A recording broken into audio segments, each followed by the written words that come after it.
Trans Nzoia na nyekuwa huku mvua kubwa ikishuhudiwa katika maeneo mbalimbali nchini. Wakulima katika kaunti ya Trans Nzoia wameitaka serikali kupitia Wizara ya Kilimo kurahisisha mpango wa utoaji wa mbolea ya bei nafuu, hatua ambayo itawasaidia kuanza shughuli za kilimo kwa wakati ufao. Mwanahabari wetu Isaac Famba na maelezo zaidi.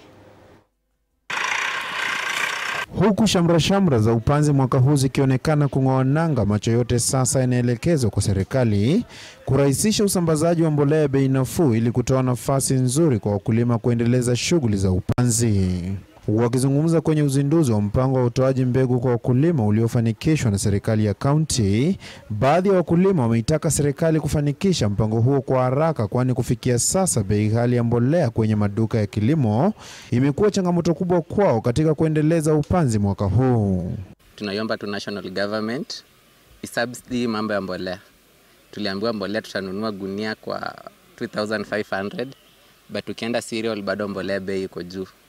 Mbolea ni above 5,000. So mkulima taka tumepatiwa mbegu bila mbolea bado inakuwa ni ngumu. Na angetusaidia tena upande ya mbolea, ikirudi bei ya chini tunajua kwamba tutapanda kwa wakati na tutavuna vizuri. Tumelima lakini mbegu ndio ilikuwa shida, mbolea pia bado iko kwa bei ya juu. Tukichelewa kupanda huwa hatupati mavuno mazuri. Gavana wa kaunti ya Trans Nzoia George Natembeya amesema serikali inapaswa kufanikisha mpango wa utoaji mbolea hiyo kikamilifu, ikizingatiwa baadhi ya wakulima wadogo wanahangaika pakubwa katika kupata mbolea kwa wakati. Wakati wananunua mahindi kutoka mataifa ya nje, wananunua ile nyingine inaitwa ngano kutoka mataifa ya nje na kwa bei ya juu. Yule mtu ambaye wanasaidia ni mkulima kutoka katika nje ya taifa la Kenya. Hiyo bei ya mahindi ambayo wana import na shilingi 6,000 kwa mfano gunia moja, wakipatia wakulima wetu kwa matajiri sisi wote.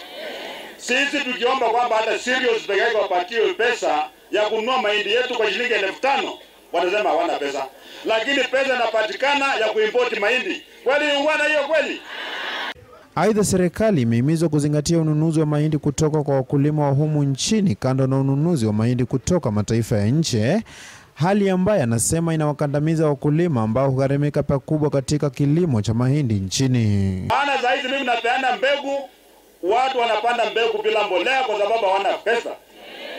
Niambia mtu hapa Sierra nunue mfuko moja ya DAP ama Yara kwa shilingi 6,000, kwa sababu imepunguzwa kutoka 7,500 kwa soko ni 6,000. Wangapi watanunua? Wangapi watanunua? Pigeni magoti muombe Mwenyezi Mungu. Isaac Famba, TV47, nikiwa kaunti ya Trans Nzoia.